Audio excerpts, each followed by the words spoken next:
Hello, Bonjour à everybody. tous, My je name is m'appelle Mike. Michael Rogowski. J'ai eu une vie très spirituelle depuis bien avant mon expérience, pour que les choses que soient là claires. J'ai subi une opération à cœur ouvert le 11/11/2011, considéré comme l'un des jours les plus angéliques de l'année. Et j'ai survécu à mon opération ce jour-là. Je suis prestataire militaire depuis 16 ans. Le jour où je suis mort est le 4 octobre 2021, alors que je travaillais comme entrepreneur civil à bord du USNS Larry J. Dole, un navire qui a fourni des secours à l'USS Roosevelt pendant le Covid. Le matin du jour 4/10/2021, je me suis levé pour faire de l'exercice, et lorsque je faisais du sport, je courais et marchais 8 à 12 miles par jour. Je mangeais sain, j'étais en bonne santé. Mais il pleuvait ce jour-là, et mon amie et collègue Susanna ne voulait pas sortir faire de l'exercice dehors ce jour-là parce qu'il pleuvait. J'ai répondu « Je comprends bien. Tu sais quoi ? Je pense que je vais monter des escaliers sur le bateau pour m'entraîner. » C'est un bateau de 8 étages. J'ai donc décidé de monter les escaliers en courant pour faire mon exercice physique. Cela n'a peut-être aucun sens pour vous, mais j'ai couru du pont B jusqu'au pont F. Je me suis retourné et j'ai commencé à remonter la cage d'escalier. J'ai commencé à avoir une sensation d'hypoglycémie. Je me suis dit qu'il fallait peut-être que j'aille chercher quelque chose à manger à cause de cette sensation d'hypoglycémie. J'ai donc commencé à me diriger vers l'ascenseur du bateau pour me rendre dans ma cabine et prendre une collation ou quelque chose pour remonter mon taux de sucre. Pendant que j'étais dans l'ascenseur, j'ai commencé à transpirer, ce qui est fréquent en cas d'hypoglycémie. En sortant de l'ascenseur, j'ai commencé à ressentir les symptômes typiques d'une crise cardiaque, le serrement de la poitrine et la difficulté à respirer. Cela se produit alors que je me dirige vers ma cabine. Lorsque je déverrouille ma porte, je réalise que je suis en train de faire une crise cardiaque. Il est alors vers 5h30 du matin, donc il n'y a pas beaucoup d'activité sur le navire à ce moment-là. Lorsque je suis entré dans ma cabine, j'étais en plein arrêt cardiaque. J'ai sorti mon téléphone de ma poche et j'ai retiré mes écouteurs. Je les ai jetés sur mon lit et je me suis effondré sur le lit. Et j'étais en train de rire. Comme je l'ai dit, après tout ce que j'ai vécu, je n'arrivais pas à croire que j'allais mourir de cette façon. Lorsque j'ai rebondi sur le lit, j'ai complètement quitté mon corps. C'était différent de ce qui s'est passé lors de mon opération à cœur ouvert, où j'ai vécu une expérience extracorporelle, puis je suis revenu. J'étais conscient d'être encore dans ce monde et je me suis vu ainsi que le personnel infirmier en post-opératoire. Puis j'ai réintégré mon corps et j'ai commencé ma convalescence. Mais cette fois-ci, je n'étais plus du tout associé à la Terre. Je me suis retrouvé dans l'univers. Il m'est difficile d'exprimer dans la langue courante ce qui s'est passé exactement. Mais je peux dire qu'une version supérieure de moi-même a été rencontrée par deux autres énergies, l'une masculine, l'autre féminine, le yin et le yang, le positif et le négatif, le ciel et l'enfer, quelle que soit la manière dont vous voulez le décrire. Ces énergies supérieures et mon moi supérieur ne communiquions pas comme nous le faisons aujourd'hui par la voix et la langue. Tout était associé au fait de juste savoir. Savoir ce que je disais et comprendre qui et ce qu'ils étaient et leur puissance supérieure. Nous étions dans l'univers et un point de lumière a commencé à se diriger vers nous. Alors que le point se dirigeait vers nous, l'énergie féminine a répété « Encore celui-là ». Et la version supérieure de moi-même a dit « Ça a toujours été mon préféré ». Et l'énergie masculine a dit « Je l'aime bien aussi ». Et il s'est transformé en un beau jardin fleuri avec des marches en marbre ancien menant à une plateforme avec une demi-lune en granit noir, un demi-cercle, et l'eau coulait sur le devant comme une piscine à débordement. Et les marches qui menaient à cette plateforme avaient deux escaliers allant derrière le piédestal en granit noir de la demi-lune.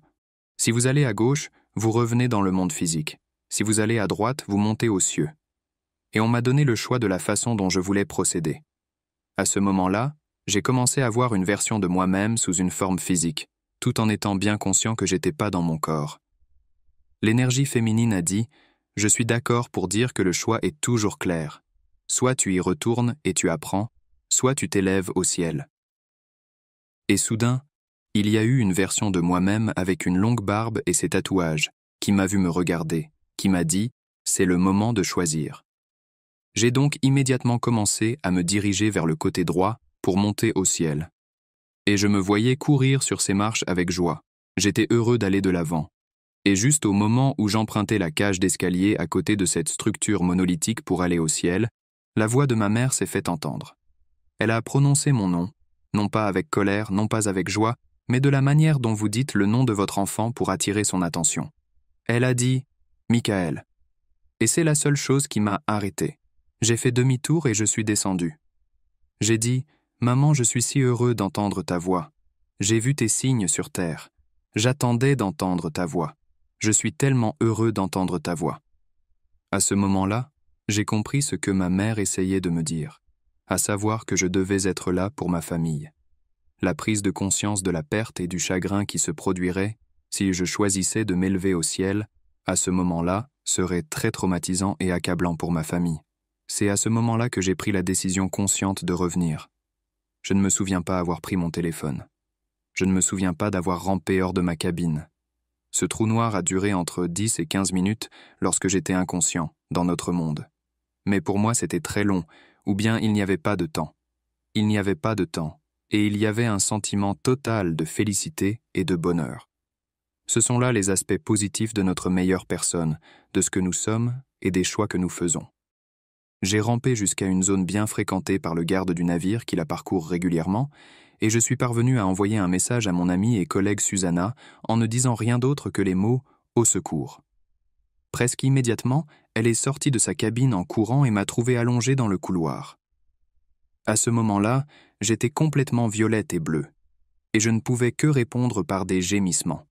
Elle a immédiatement prévenu le capitaine du navire, qui a prévenu le quartier-maître, lequel a réagi immédiatement. Ils m'ont emmené à l'infirmerie du navire et m'ont installé sur une table. C'est là que les choses deviennent un peu plus intéressantes, parce que le capitaine a envoyé un signal de détresse, et personne n'a répondu. Donc personne n'a continué à répondre au téléphone pendant 3 heures. Pendant 3 heures, je me suis accroché à la vie, dérivant dans et hors de la conscience, revenant plusieurs fois, expérimentant plusieurs réalités différentes, presque comme si je manœuvrais pour revenir à celle-ci. Et à un moment donné, je me suis réveillé dans les entrailles d'un navire en bois avec un capitaine et un médecin de bord, parlant un espagnol castillan parfait, que je ne parle pas, mais que j'ai compris ce jour-là. Le capitaine s'est retourné, a regardé le médecin du bateau et a demandé « Est-ce qu'il va s'en sortir ?» Le médecin a répondu « Je ne pense pas qu'il va survivre à la nuit, monsieur. » J'étais à nouveau conscient quand le capitaine est descendu et a dit « Mike, malheureusement, personne ne nous répond, et il faut que je prenne une décision difficile. Nous allons devoir te descendre par la grue sur un bateau-taxi et t'emmener à l'hôpital de Saipan. » J'adore les habitants de Saipan, mais leur centre médical n'a pas la capacité de répondre au type de situation dans laquelle je me trouvais. C'est là que mes collègues et mes camarades de bord ont commencé à venir me voir à l'infirmerie et à me dire « Nous allons prier pour toi ». En fait, je savais que je n'allais pas m'en sortir, et je devais me faire à l'idée et l'accepter. Ils m'ont donc embarqué sur un brancard. Ils m'ont emmené dehors sous la pluie, et ils se préparaient à me charger sur le bateau-taxi lorsque le capitaine Thompson est redescendu et a dit « Mike, attendez, attendez ». Elle a dit « Ils ont enfin répondu. Mais le problème, c'est qu'ils n'arriveront pas avant 45 minutes. » Il s'est donc écoulé 4 heures entre le moment de l'incident et l'heure à laquelle ils devaient arriver.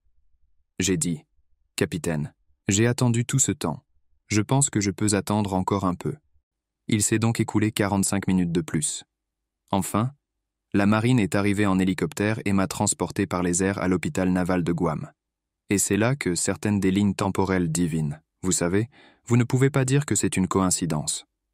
Dans les 20 minutes après mon atterrissage à Guam, je pouvais voir le médecin de la marine regarder nerveusement mon rythme cardiaque. Il m'avait attaché à toutes sortes de machines à ce moment-là.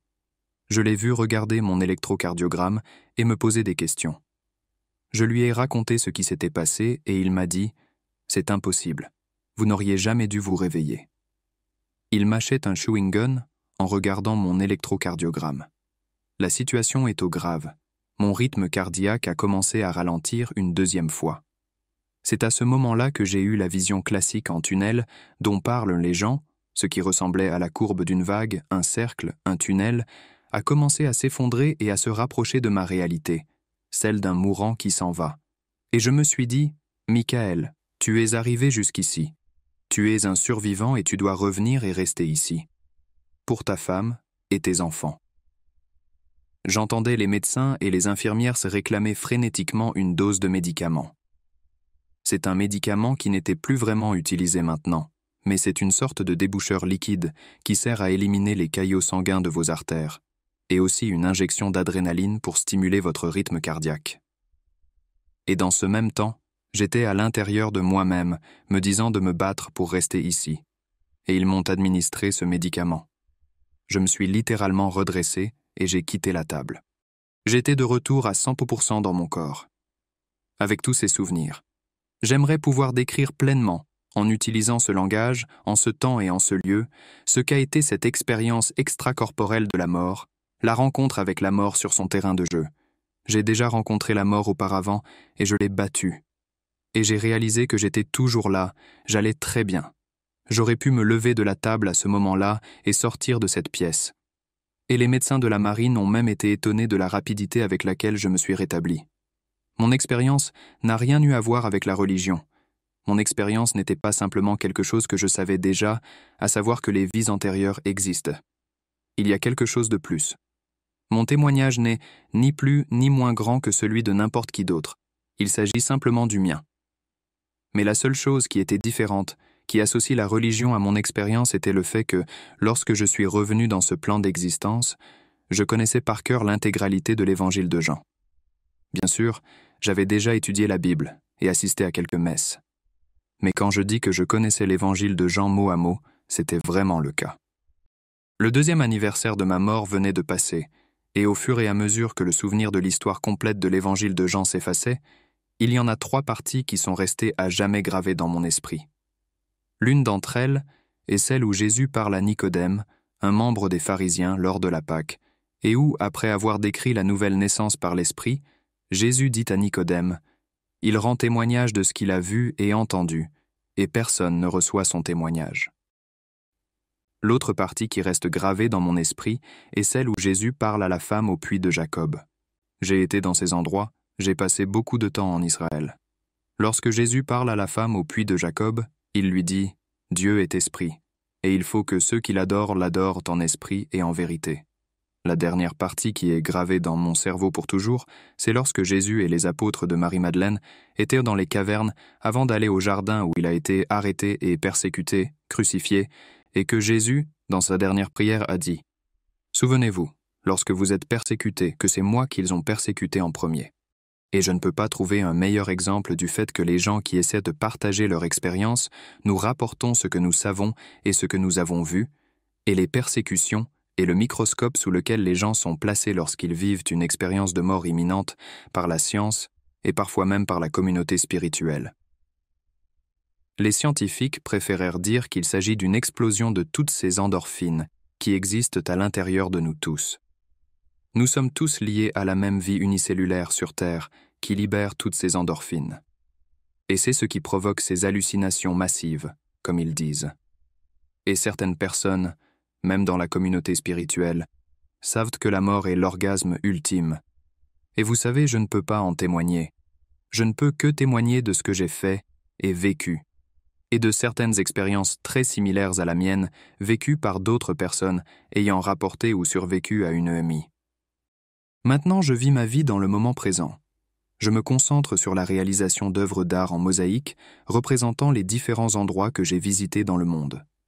Je me concentre sur l'appartenance à une communauté spirituelle de personnes partageant les mêmes idées, répandant la paix, la lumière et l'amour.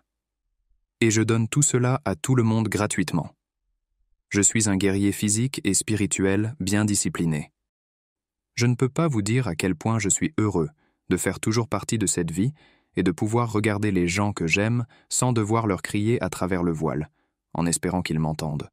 J'ai toujours eu un lien profond et magnifique avec la nature, et la nature a toujours été le moyen par lequel mes anges gardiens, mes esprits, se sont manifestés.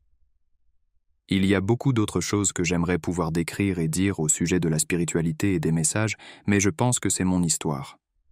Tout ce que vous imaginez, désirez ardemment, croyez sincèrement et agissez avec enthousiasme doit inévitablement se réaliser. Et je peux le prouver par le pouvoir de la pensée positive en étant capable de chevaucher un taureau enragé de 800 kilos. Et j'ai vraiment réussi. Et, bien sûr, en tant qu'ancien marine des États-Unis, mon honneur et mon intégrité sont intacts et je vous dis la vérité sur mon expérience. Merci beaucoup pour cette occasion en or, paix, lumière et amour. Et si vous regardez ceci et que vous cherchez de l'espoir, je ne vous connais pas. Vous ne pouvez pas me voir. Mais je veux que vous sachiez que je vous aime. Je veux que vous sachiez qu'il y a beaucoup de gens autour de vous qui vous aiment. Et quelle que soit la gravité de votre dépression, quelle que soit la gravité de votre anxiété, à tout moment, vous pouvez décider de changer et d'être une meilleure version de vous-même pour les personnes que vous aimez dans votre vie. Vous êtes important. Je vous remercie de votre attention.